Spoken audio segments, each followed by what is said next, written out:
I've spent an embarrassing amount of time staring at "you died" screens in my life, and I still keep coming back for more. Maybe it's the adrenaline, or maybe I like the punishment. But 2D Soulslikes have a special way of getting under my skin. I've put together a list of 10 such games that I think you're going to love.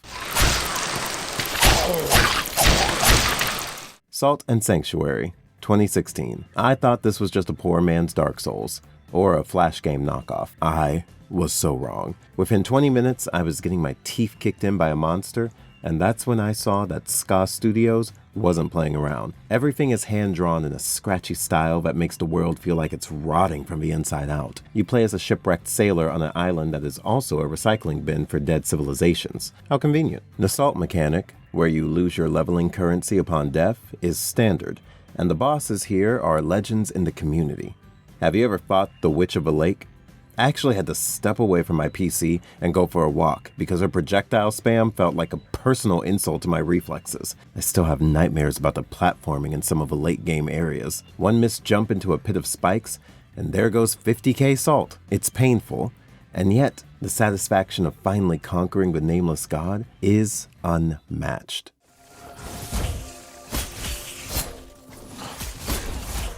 Moonscars, 2022. Moonscars is what happens when you decide that dark isn't dark enough. It uses a palette of gray, black, and red. I remember playing this for the first time and thinking the screen was broken because it's so high contrast. But once my eyes adjusted, I realized it's one of the most beautiful games out there. We play as Grey Irma, a Clayborn warrior who is a sentient doll made of mud. She's looking for her creator, and the plot is told in poetic snippets that I am still trying to piece together. Now, as you kill enemies, the world gets harder. The moon turns red, enemies deal more damage, but you get better rewards. Also, every time you want to upgrade your character, you have to fight a clone of yourself. Yes, the game forces you to kill yourself to level up. Talk about an identity crisis.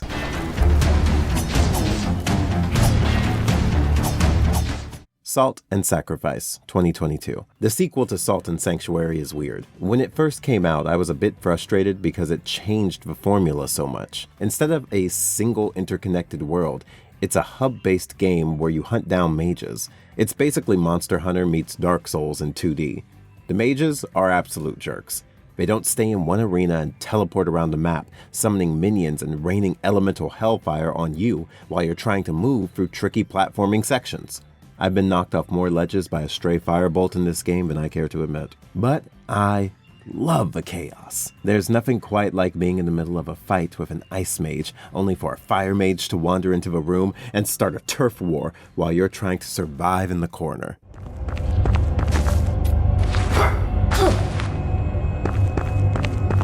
The Last Faith, 2023. If you've ever looked at Bloodborne and thought, I wish I could play this on a Game Boy Color, then The Last Faith is your dream come true. It is so Victorian Gothic.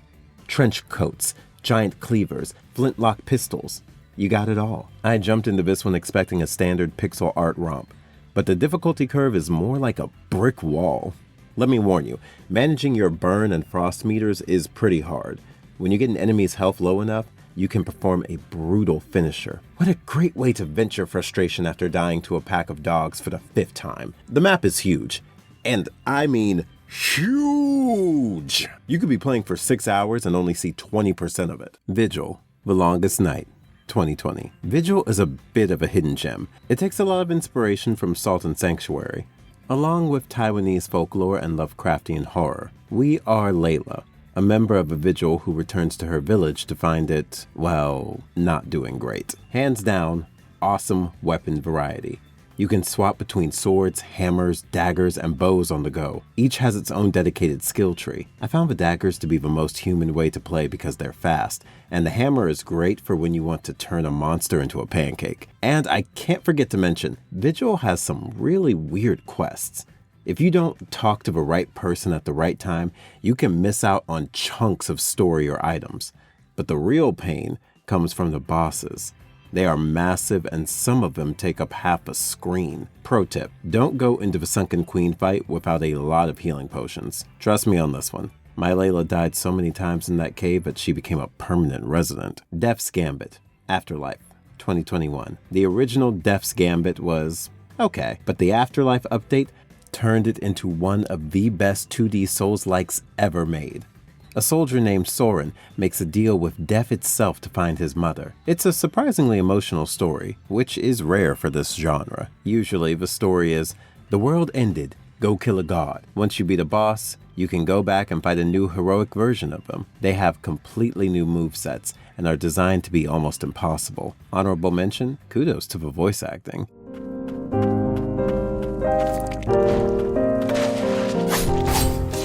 Ender Lilies, Quietus of the Nights, 2021. A tiny innocent girl in a white dress. You think, oh, this will be a nice and relaxing Metroidvania. Wrong! Ender Lilies is a soul-crushing experience. Lily doesn't attack herself. She summons the ghosts of fallen knights to fight for her. It's like being a Pokemon trainer, but your Pokemon are depressed ghosts. Since Lily is a kid, she's incredibly fragile. If you mistime a dodge, you lose a big chunk of your health. The bosses are also tragic figures, so ending them will make you feel bad somehow. Oh, I hate it.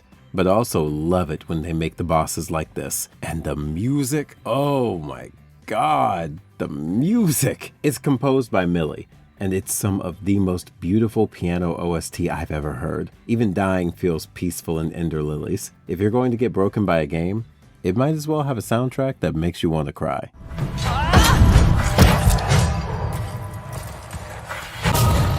Dark Devotion, 2019. Dark Devotion is personally the purest Souls-like on this list. It is religious. And it is unfair. You are a Templar exploring a cursed temple, and the game does everything in its power to make you feel unwanted. Like Unworthy, which is next on the list, there's no jump button.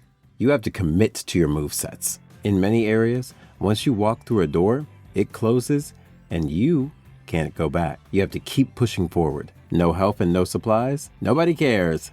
Keep moving. You can pick up diseases that drain your stamina, make you hallucinate, or even break your armor faster. Can a guy play in peace? Nope. I remember getting a curse that made my screen go blurry every few seconds. This reminded me of a drunkenness effect from GTA 4. I was mad at the game for such a cheap mechanic, but then I realized it forced me to listen to the audio cues of the enemies. So, win-win, I guess?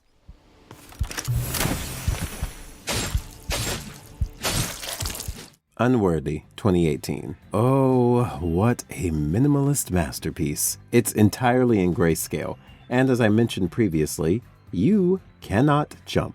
In a 2D action game, not being able to jump feels like having your legs tied together. You can't jump over a boss's sweep attack. It gets so annoying sometimes, I'm telling you. If you get cornered by two skeletons, you're basically dead. Overall, it's a very tight game with very little fluff. But I have one complaint. It is lonely. There's no music for most of the time, only the sound of your own footsteps and the clanking of your armor. It might be okay for some gamers, but I love music and can't focus without it.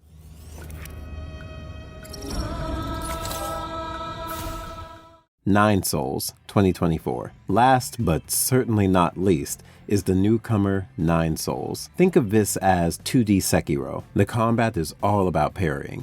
If you try to play this like Salt and Sanctuary and just dodge everything, you will get annihilated by the first mini-boss. You have to absorb an enemy's attack, and then dash into them to stick a talisman on them, which you then explode. It sounds complicated, and it is. When you're fighting the final boss, you have to do this perfectly for about 10 minutes straight.